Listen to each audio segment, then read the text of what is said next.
أعوذ بالله من الشيطان الرجيم. Bismillahir Rahmanir Rahim. Assalamu alaikum wa rahmatullahi wa barakatuh. Greetings, dear brothers and sisters, and welcome. Thank you guys for joining us. Today we're going to be talking about taking a remedy from others, which is pretty much taking knowledge or taking an experience from others to use it in ourselves. Throughout our communities, many different societies that were considered to be falling back and living in their dark ages have now in this century become something of a, you could say, example or role model for many different other countries, where they have made regulations something so important. They have people and populations who follow the laws much better than other people. And the reason behind that really just falls into this: knowledge.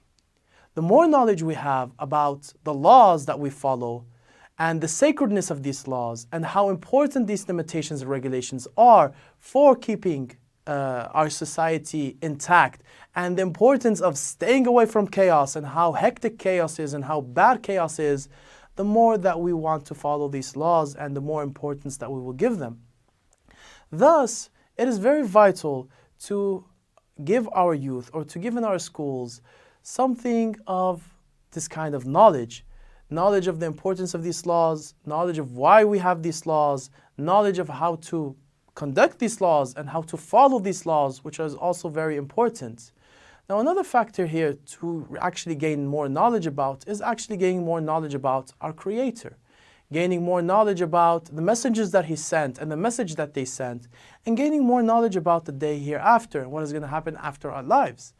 And after understanding these more and gaining more knowledge about them, one will reach this point that such an action in the eyes of Allah, for example, is an action regarded and limited from me and prohibited from me, and I cannot follow this, I cannot do this action.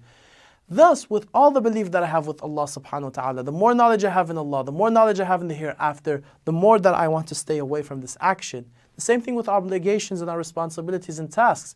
The more that I know that Allah subhanahu wa ta'ala wants me to respect my neighbors, wants me to pray, for example, wants me to fast, wants me to respect my family members, or respect my parents, the more that I have knowledge in Allah, the more that I want to do these things and want to follow these things.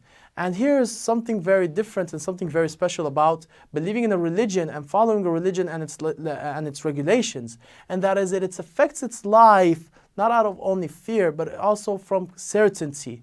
Unlike the lives of, for example, people who only follow laws by governments available nowadays, where they follow these laws to stay away, for example, from paying a ticket, or, for example, of prison, or fear, for example, of going into a court, or fear from a judge and whatnot. Thus, they follow these laws not because they want to, but because they have to. Human beings who are religious and pious, of course. There are some religious people who do this out of fear, which is okay.